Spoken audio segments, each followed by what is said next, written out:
Welcome viewers, I am Dr. Kelly Yost. I'm a psychologist and associate professor of clinical pediatrics in the divisions of developmental behavioral pediatrics and in neonatology at the University of Rochester School of Medicine and Dentistry. We're here today to provide some parents, caregivers, and others who are interested with a guide to some aspects of typical early child development. There's a lot to talk about, so I will present this topic for children from birth to age 12 months in a separate webinar. Now, I have to assume that viewers have not seen that webinar, but if you have, the first several slides are the same, so you can go get a cup of coffee and return later. This webinar is one of a series sponsored by the Bureau for Early Intervention, a part of New York State's Department of Health. It's done through 3 University Centers of Excellence in Developmental Disabilities, which we call UCEDs. These centers are located here at the Strong Center for Developmental Disabilities at the University of Rochester Medical Center, at the Westchester Institute of Human Development, and at the Rose F. Kennedy Center for Developmental Disabilities in New York City. As you can see, the series is part of New York State's Systemic Improvement Plan for delivery of early intervention services to children and families across New York State. More specifically, we have been targeting family-centeredness. This is the concept of focusing on a child's family while taking into account the family's needs and resources to help support their child. We also focus on family connections to their community at large, and this is to help reduce the feeling of isolation that many families have reported. Each UCED is producing 10 webinars on a wide range of topics. All of these will be available for viewing on the BEI website. When we're done, I'd like you to become familiar with the 5 domains of development, and I will explain the 5 domains over the next few slides, and I'd like you to be able to have some sense of how early development progresses. Now, I'm going to talk about the 5 domains separately, but actually they all work together. Okay, you don't need to take a lot of notes. Information I'm presenting is largely from these websites. So CDC is the Centers for Disease Control and Prevention, AAP is the American Academy of Pediatrics, and ASHA is the American Speech and Hearing Association. Here's one I do want you to write down.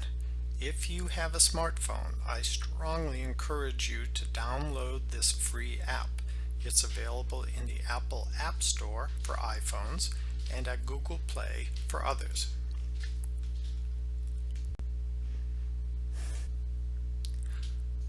So let's talk about the 5 domains of development. And first we'll talk about the physical domain. Gross motor is usually described as large muscles, like how a child uses these larger muscles for the purposes of crawling, walking, running, jumping, and so on. Fine motor is more how a child uses fingers and hands, but it also includes oral motor development for feeding, swallowing, and talking. And in the sensory area, vision and hearing are essential to development, but then so are touch and smell. The cognitive domain is about how a child learns, solves problems, and thinks. It's fine, of course, to help your child out, but sometimes you can back off for a bit and see if she can figure it out herself. There's a lot of trial and error, and that's how kids learn problem solving. Next, we have communication, which is receptive language like listening and understanding. Expressive language has to do with talking, but also other ways of communicating.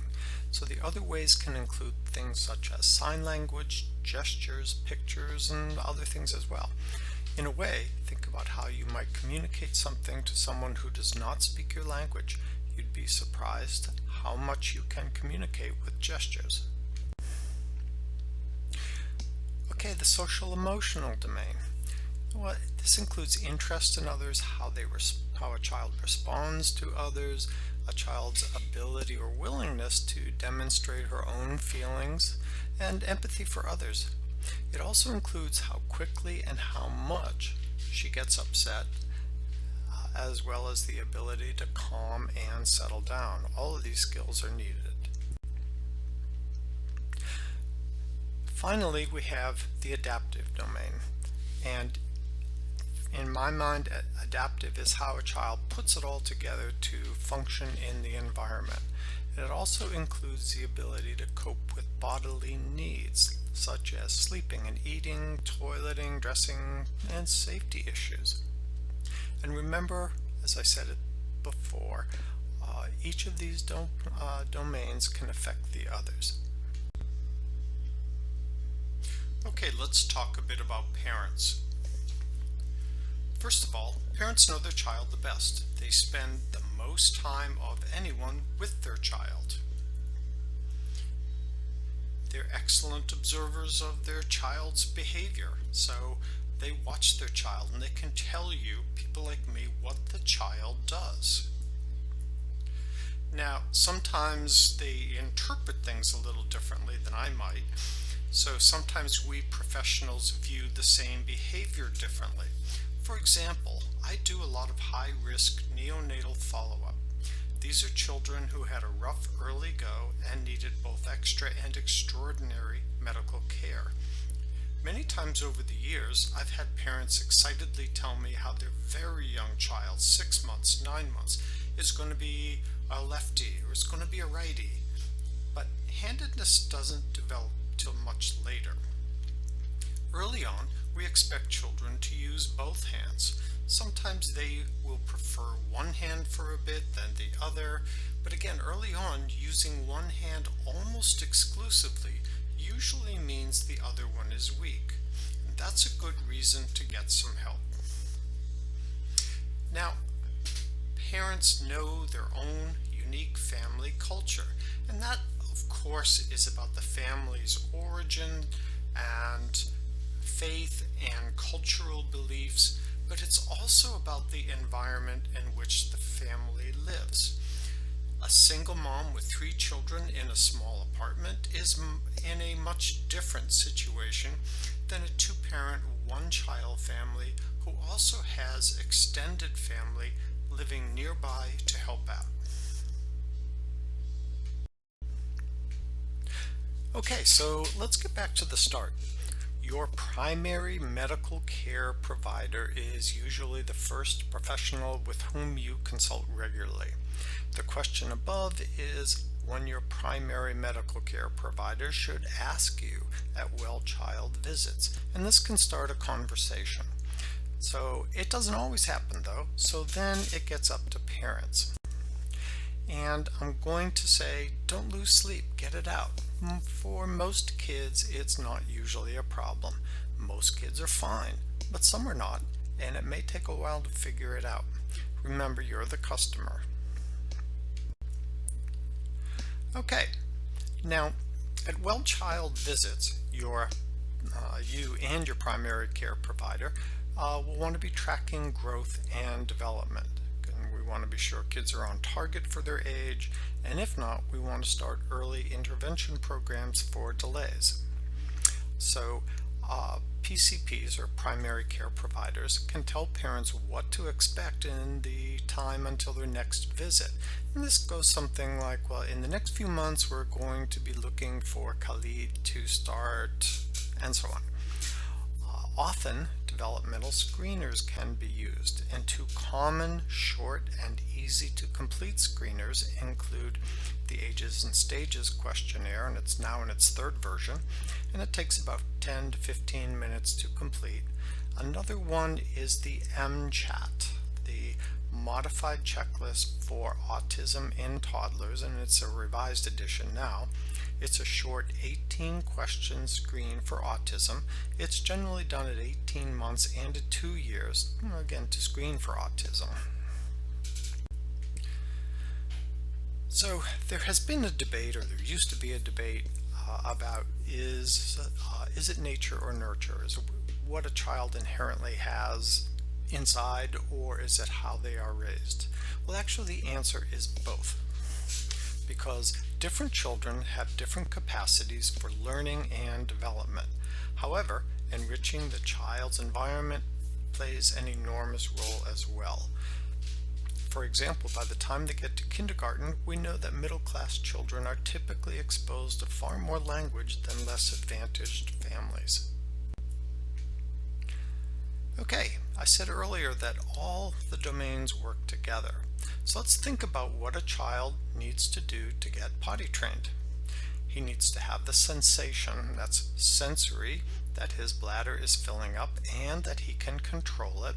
And then he needs to recognize what that feeling means, when really that's a cognitive function. Then we have to remember that we have a special place for that right there. And then next, of course, he has to get there, hopefully in time, and that involves motor and or communication. And when he finally gets there, he has to relax his control to let it go. And that's physical, sensory, and cognitive. And my goodness, this is complicated. Okay, so let's take a look at some kids. Here we have a wonderful example of cognitive, social, emotional, and adaptive skills. This child is imitating what he has seen, and he's acting like a little caregiver. Adaptive skills are developing. So keep two hands on the cup, little guy, and always be at the table because things get messy. And speaking of messy, more adaptive skills. Notice the motor coordination he needs to get the food into his mouth. Bibs definitely recommended.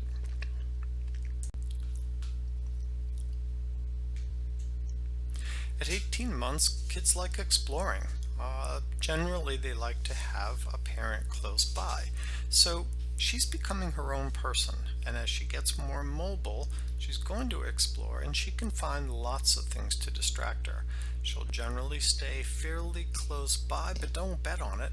She might get distracted and move away without noticing. So it's your job to keep her at a safe distance. At 18 months, they like to hand things to others. It's just kind of a fun game for them, and it's another social, emotional step. You can go back and forth, which makes it a great game, and it will keep it going. You'll get bored before the kid does, though.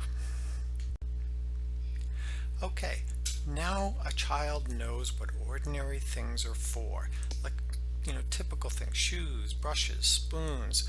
So these are cognitive, language, social, emotional, and adaptive skills. And you can't forget the motor part either, because that takes quite a bit of coordination.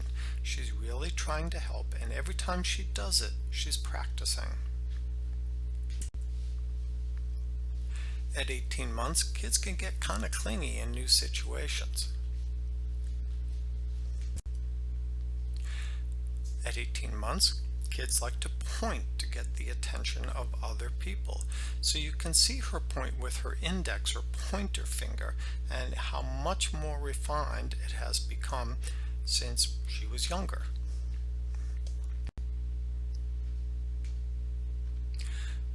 So we consider this to be a big social emotional step. You can see that she's both pointing to the puzzle and making good eye contact with the adults. When we screen for autism, we consider this to be an important marker, and we call it shared interest, because she's not trying to have you get something for her. She just wants you to enjoy what she enjoys. Okay, here's some cognitive and motor skills. They do like to scribble, so you really want to give them a safe place to do it. Notice also how he holds the marker. Later in this webinar, we have an example of how a child's grip improves as he matures. At 18 months, they're usually pretty affectionate. Most kids like hugs and affection, and they give it to people they care for. Some kids are more huggable than others, and that's fine, but if your child really isn't huggable or affectionate with you, we consider that a red flag that something could possibly be up. Okay, here's a specialty alert for you. The American Academy of Pediatrics recommends a screening for autism at the 18-month well baby visit. Your child isn't likely to have autism, but the risks go up if mom or dad or any of the siblings have a family history of it. So we want to screen because early intervention is helpful for better outcomes. The screening tool is called the Modified Checklist for Autism in Toddlers, and it's revised. For short, we call it the MCHAT. Let's take a look at what most children do by this age, and here we're talking 18 months. So let's talk physical development. Most kids are walking all by themselves. They may walk up steps, and they may well run too. They like to pull toys when they're walking. In the cognitive domain, they know what ordinary things are for, like the telephone, or maybe a brush or a spoon, things like that. They point to get the attention of others, and it's no longer all about them wanting things. They show interest in dolls and stuffed animals. They like to do pretend play. And they can point to some body parts. We're really looking for one body part. Where's your nose? And you can do that on all kinds of things. Where's mommy's nose? Where's the bear's nose? So 18-month-old kids like to scribble on their own. Give them a safe place to do it so they don't get into trouble. And at this point, they can follow simple one-step verbal commands without any gestures. And an example might be sit down or come here. That doesn't always mean they're going to do it though. In the social emotional area, kids like to hand things to others, and it's actually part of their play. They certainly may have temper tantrums, and we talk about terrible twos, but they tend to actually start earlier than that. Kids at this age may well be afraid of strangers, and they're often very affectionate to familiar people. As I said before, they like simple pretend play, like feeding a doll, and they can get very clingy in new situations. Again, that's part of the stranger danger. They point to things to show something that's interesting. And they like to explore alone. Typically, as I said before, they're going to keep a parent close by, but it's really your responsibility to make sure she's close by. In the communication domain, at this point, could well say several single words, and likely to say and shake their head no, and sometimes pretty emphatically. They can point to show someone what he or she wants. In the adaptive area, now they can be helpful and help to undress themselves. They can drink from a cup two-handed, or maybe with a handle, and they eat with a spoon. So sippy cups encouraged when you're away from the table.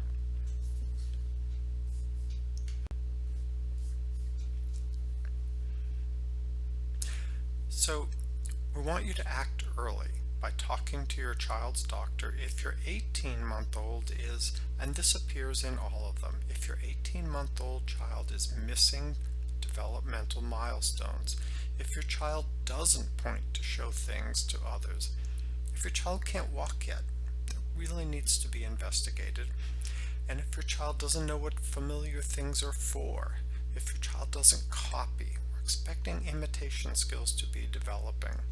And we're also expecting kids to be gaining new words. We would like to have at least 6 words. If your child doesn't notice or doesn't mind when the caregiver leaves or returns, And this is in everyone if your child loses skills that he once had. Okay, what can you do for your 18-month-old? Well, first of all, a safe, loving environment. Try to be consistent and predictable to the degree that you can do that. You want to praise good behaviors more than you punish bad behaviors. You can use timeout, but keep it really brief. It's really mostly just to interrupt the behavior. When we talk about praising good behavior, we sort of say that we want you to catch your child being good. Describe your child's emotions. You could say, oh, you look happy when you read this book. Or you can say that, oh, you look like you're having fun. Encourage pretend play. Encourage empathy. When you see a child who's sad, encourage and demonstrate how to hug or pat the other child if that's appropriate in the situation. And one of my favorites, read books and talk about the pictures using simple words. This is how a child's vocabulary increases. You can copy your child's words, and you can use words that describe feelings, emotions, speak simply and in really clear phrases, and also ask simple questions.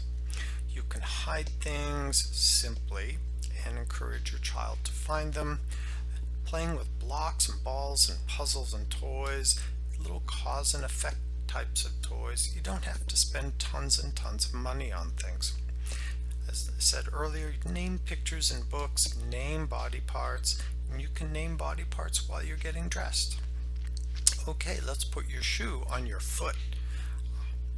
So you can give toys that encourage pretend play. Safe areas for your child to walk and move around. So baby-proof your house. If you like to have a lot of knick-knack things around, you'll probably have to pick them up and put them away until your child's old enough and has enough self-control. So you can have balls to kick, roll, throw, but also keep an eye on that sort of thing inside the house. You want to encourage your child to drink from his cup and use a spoon, and yes, it gets messy, so you better be prepared for that, but that is how kids learn. You can blow bubbles for your child and let your child pop them. Kids love that sort of thing. Okay, so now let's move to 2 years. Let's see how the children have grown. So here you can see adaptive skills are improving, and hand washing can be kind of fun. Kids like to play simple make-believe games. These are both cognitive and social emotional skills, and again, make-believe play is increasing. So sorting by shapes and colors, that is a cognitive skill. She's beginning to be able to build categories and see simple similarities between things. Tower building is really a motor skill progression, and they really like to stack things, and they like knocking them over too. Sometimes knocking them over is, of course, way more fun, but that's how you keep playing. Kids learn to climb more, and so you can see motor skills are getting better, but also gets them into trouble. So again, we'll go back to a safe environment.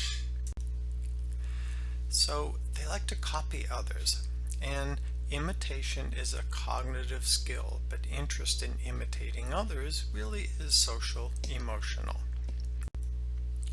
So at 2 years, they like to find things, even when they're hidden under 2 or 3 covers. So where did it go? So we actually have 2 slides here, so I'm going to have you watch this. More and more your child can search for things. Boop, there it is, she got it.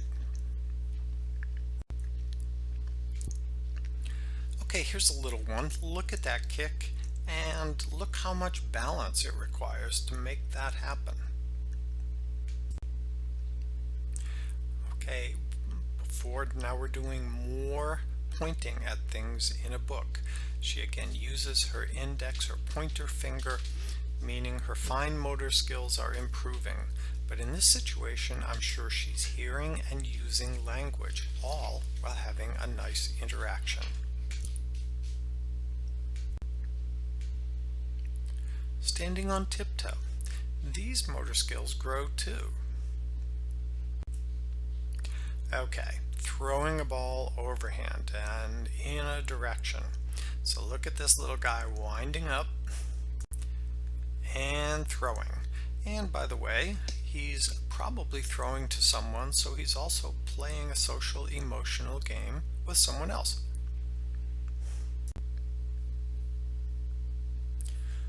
Now at 2 years, we're looking at walking up and down stairs while holding on. So this is another way for kids to both grow and to get into trouble. They start by putting both feet on each step, and later they will alternate feet, putting one on each step. It takes a lot of coordination.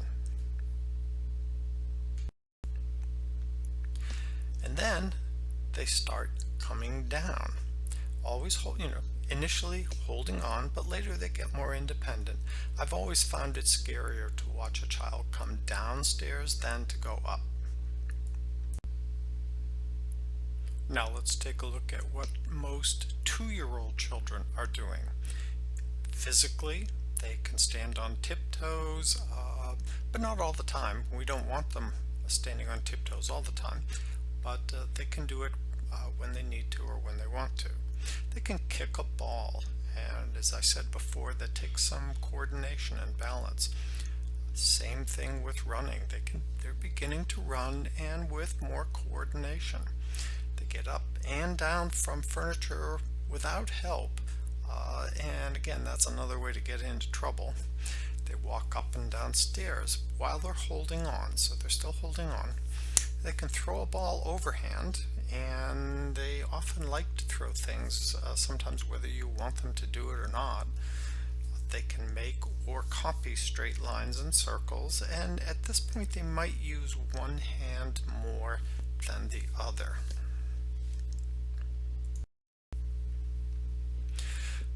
In the cognitive area, they can find things even when they're hidden under 2 or 3 covers. They're beginning to sort shapes and colors, so they're learning how to make categories in their head.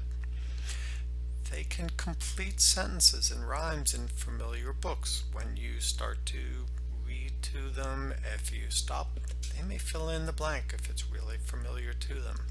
They're also starting to play some simple make-believe games. They can build towers now up to 4, but often more than that. In the social emotional area, they're really copying other kids. They like especially older children and adults, and they get excited when they see other children, when they're with other children. It doesn't always mean they play with the children, but they get excited by it. More and more they're becoming independent, and on the one hand that's good, but on the other hand they need some supervision. 2-year-olds show some defiant behavior and often doing what he has been told not to. They are the terrible twos, and while they started earlier, they can continue. As I was saying earlier with other children, they play mainly beside other children, but they may be just beginning to include other children, particularly in simple ones like chase games. In the communication domain, they like to point to things or pictures when they're named. And they know the names of familiar people, and they know body parts too. They're now saying sentences with 2 to 4 words. They're pretty simple sentences, but these are things you can also expand. They're capable of following some simple instructions. As always, it doesn't mean they always will.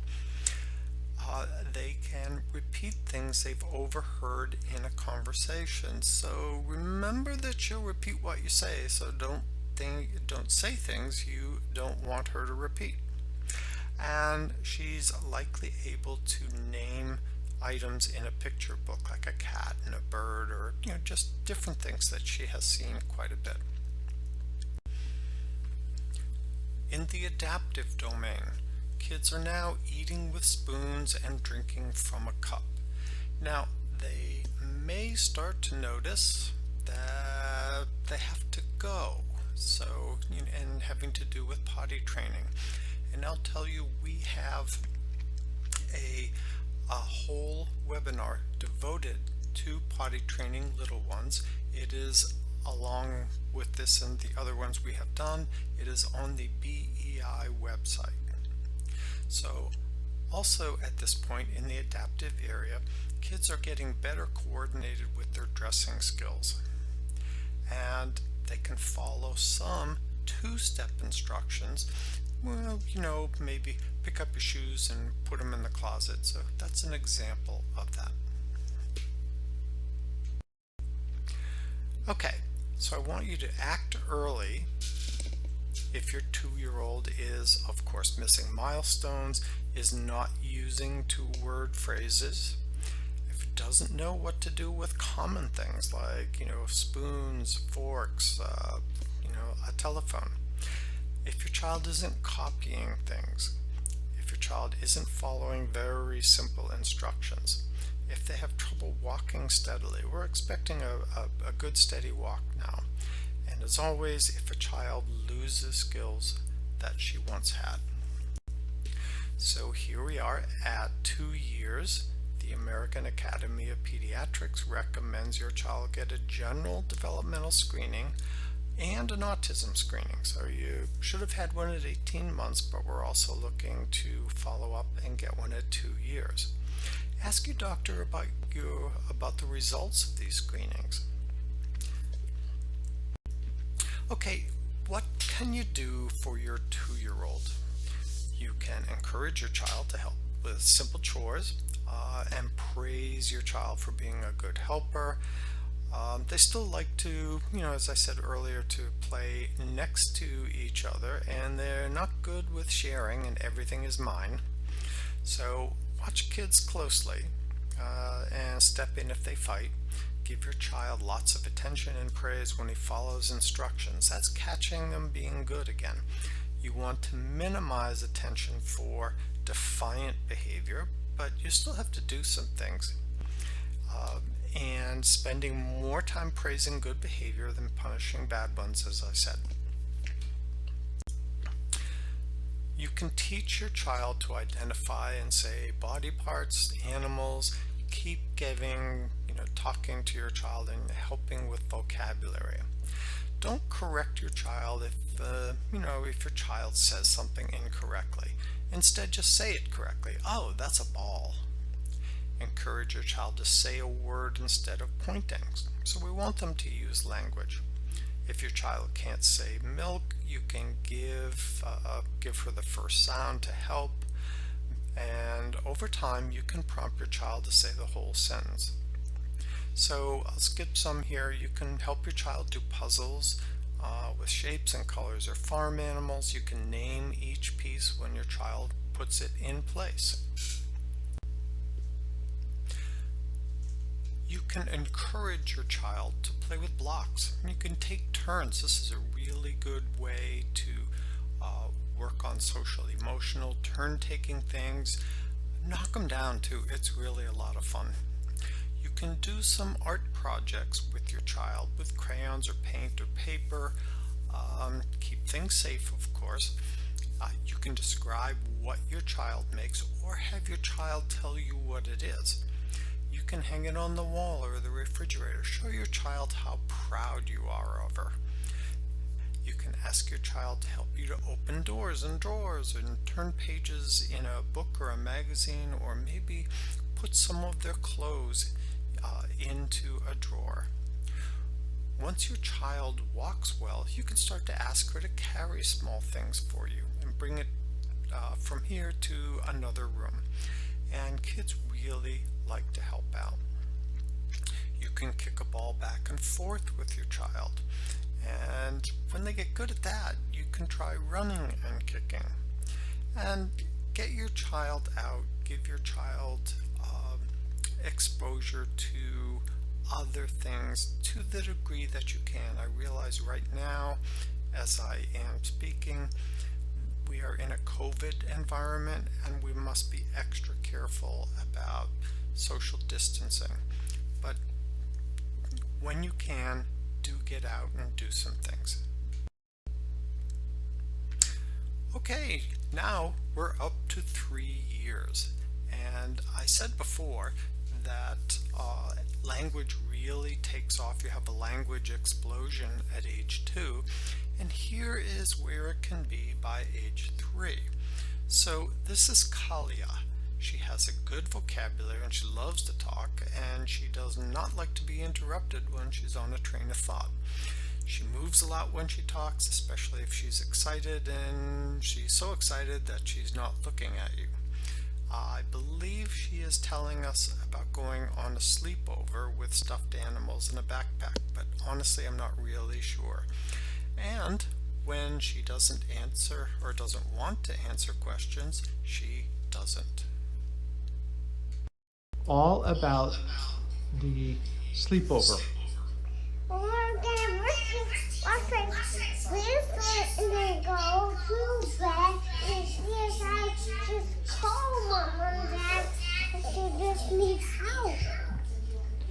Just like that, huh?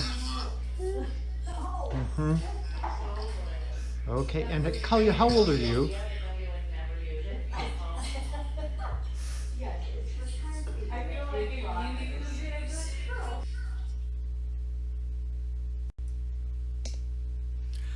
Okay, now let's look at some 3-year pictures. Okay, at 3 years, now we're doing 3 or 4 piece puzzle. It's a cognitive skill, but you can't do it without motor skills. And puzzles become more fun. So it's okay for her to get a little frustrated. We want her to learn to problem solve. Still though, you can help, just don't do it yourself. I'm sure people in the audience are very good at doing 3-piece puzzles. One little trick to encourage her is to say, hey, try another way. At 3 years, kids start getting affectionate with their friends. So this is a really nice advance in the social and emotional area. Kids learn to express their feelings. At 3 years, they can climb well. And I'll say again, that's good and not so good. Look how much fun she's having. And this is a safe place to climb. Now, copying other kids and adults, so it looks like fun, so a boy comes over to climb too. This is using motor skills to imitate, which is a cognitive skill. Copying a circle with a pencil or crayon, so cognitive and fine motor skills have really improved at this point. He's copying the circle that he sees. Now look at how he's holding the marker. It's a much more refined grasp than it was at 18 months. At 3 years, adaptive skills are developing, and it can actually be really helpful at this point. We often see kids wanting to be very independent here and letting you know about it. My daughter used to say, "No, Daddy, self." So, dressing and undressing, I figure that if they get shoes on the wrong feet and it doesn't bother them, that's okay. So, playing make-believe, both cognitive and social emotional skills coming into play. Here the boy is playing doctor with a very willing patient, and he's pretending about what he knows. Motor skills are increasing, and they require a whole lot more coordination, but they're developing.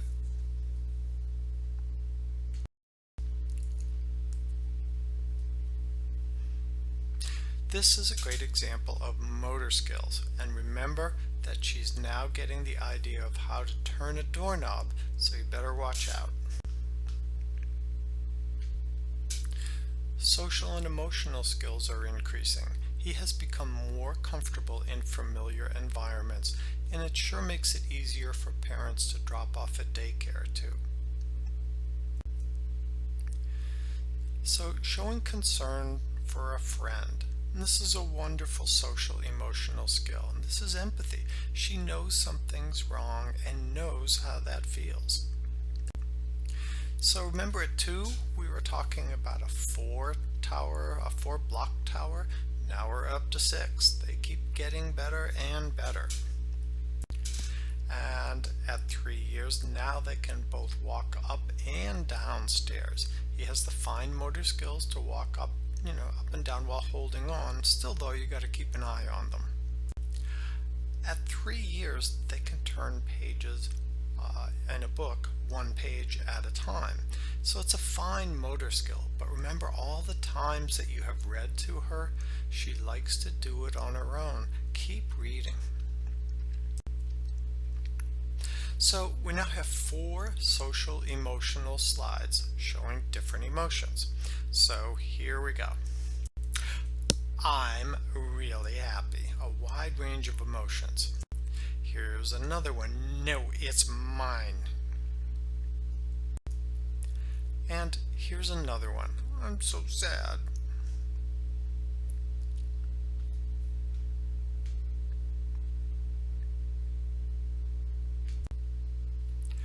Now we'll look at what most 3-year-olds are doing.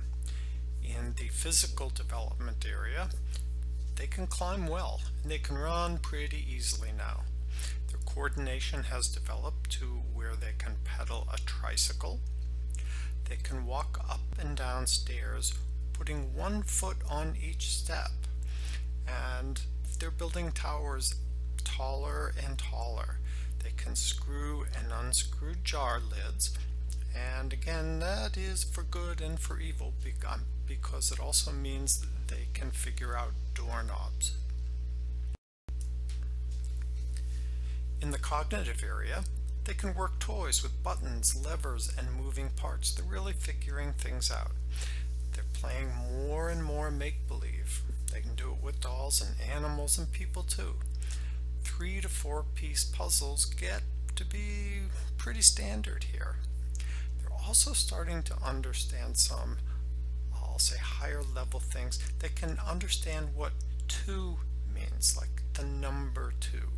And it's not just rote memory like 1, 2, 3. They know the difference between 2 and 1.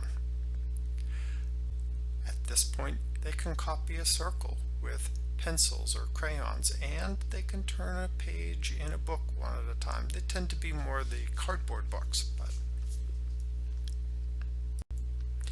in the social emotional area, more and more they're copying adults and friends, and they're really more and more affectionate for their friends, and it's without prompting too. They're learning how to take turns in games, so they may not be great at it, but they're getting better. They can show concern for others, and they certainly understand the idea of mine and his or hers, but again, that doesn't mean they like it. And they're increasingly showing a wide range of emotions. They still like routines though, so if major changes in routines can certainly be a problem. In the communication domain, now they're following instructions with 2 or even 3 steps. They can name most of the familiar things that they see on a regular basis. They're beginning to understand prepositions like something in, put it in the can, put it in the drawer. They can understand on and under. Now they should be able to tell you their name, their first name anyway, and their age and their sex. They can typically name a friend, and they're starting to use pronouns like I and me and we and you, and they're beginning to use some plurals that include, I'll call these regular plurals, where you just add an S at the end, like cars and dogs and cats.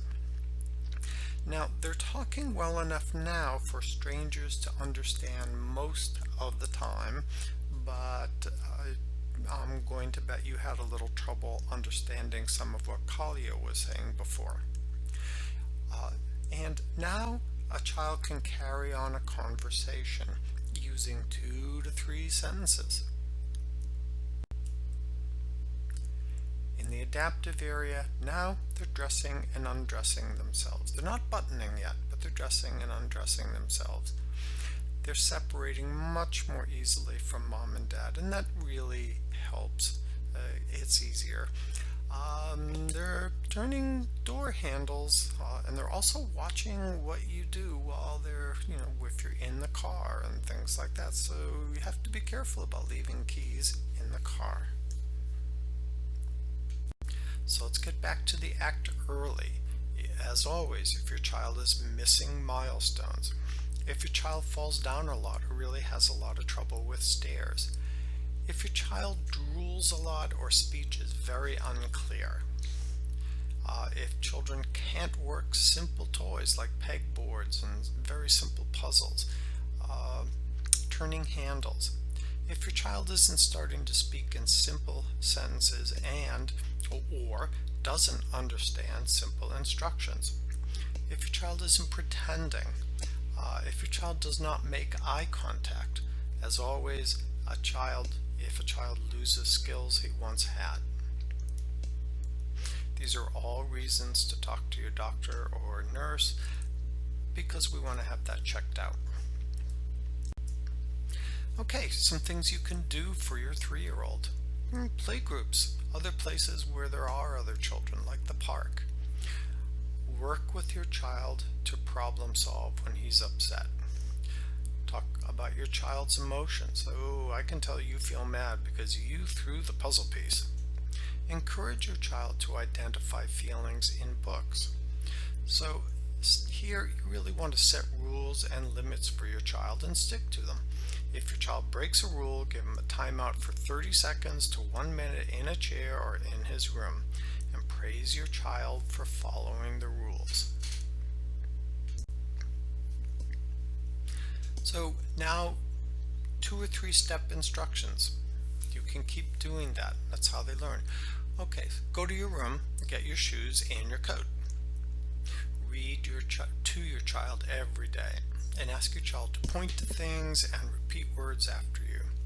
Give your child an activity box with lots of paper and crayons and coloring books. These are safe ways to do some of these activities. Play matching games. Ask your child to find objects in a book or around the house that are the same. This is also a time for you to play counting games. You can count body parts. When you go up and down stairs, how many stairs are there?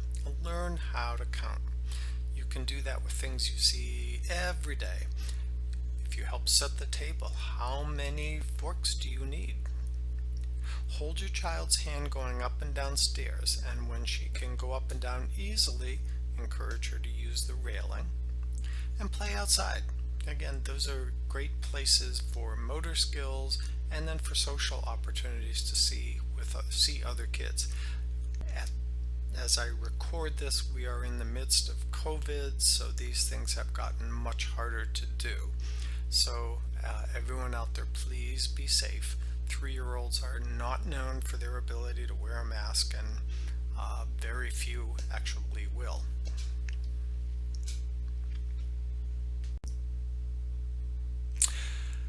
Okay, so for whatever reason you are concerned about your child's development and you want to know what to do, what can you do?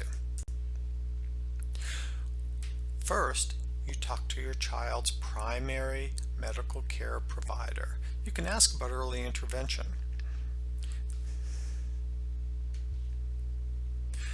Your primary care provider can make an early intervention referral for an evaluation if he or she thinks that's appropriate. Your child will get a no-cost evaluation in the areas of concern. If your child qualifies, he becomes eligible for no-cost services targeting the area or areas of need. You'll be assigned a service coordinator to help you through everything and to develop a plan with you. Your child will also get support services in the areas of need. Common ones include special education, physical or occupational therapy, and/or speech and language therapy. But some kids might need input from a vision therapist or a teacher of the hearing impaired. So while these providers actually work with your child, they can also help you learn how best to support your child when the therapist is not there. Remember, you're your child's primary teacher. I mentioned earlier that the IFACT project has also worked to help counties put in place ways for families to feel more connected and less isolated from others and their communities. Each county decided what might work best for their own county. You can ask your service coordinator or any of the providers about resources your county may have for connecting to other families with kids in EI or other resources that might be available. For example, some counties and parents have developed Facebook pages or other ways for families to connect and let them know what's happening in the county for families and kids.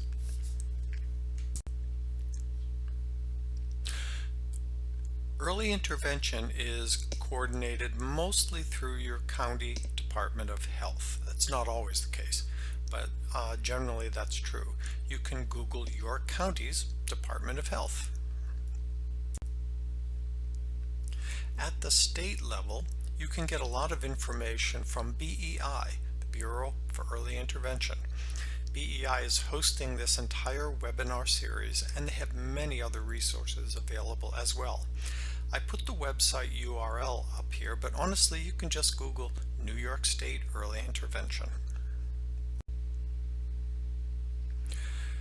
Okay, you can call your school district, and this is cheating a bit. Your school district does not provide early intervention services, but I have had a number of families who seem to have trouble making connections, and they actually got some information from their school district. It's not the fastest way to go, though. Now, if your child is 2.5 years or older, she will transition to preschool at age 3. This varies a bit on the time of year because many districts don't offer summer preschool programming, or they do, but not until your child has shown she'll regress over the summer if she doesn't get those services. However, call your district. They need to know your child might also be coming to them as a preschooler, and you need information. Now, as I said before, if your child is 3 years old or just a few months away, definitely call your school district. Okay, so we are almost at the end. Again, these are some places that you can get more information: cdc.gov/actearly or brightfutures.aap, American Academy of Pediatrics.org. And here it is again, the CDC app for smartphones, the milestone tracker, available free in the Apple Store or at Google Play. I want to thank the University Center for Excellence in Developmental Disabilities at the University of Rochester School of Medicine and my colleagues who work here who have helped with this webinar. And a special thanks to the New York State Department of Health, the Bureau of Early Intervention, for their support with funding, organization, and helpful comments. As I mentioned at the start, I will be doing another webinar on child development, focusing on birth to 12-month-old children. It is on the BEI website and is available for viewing. So thanks for watching. And now, get down and play. Have fun.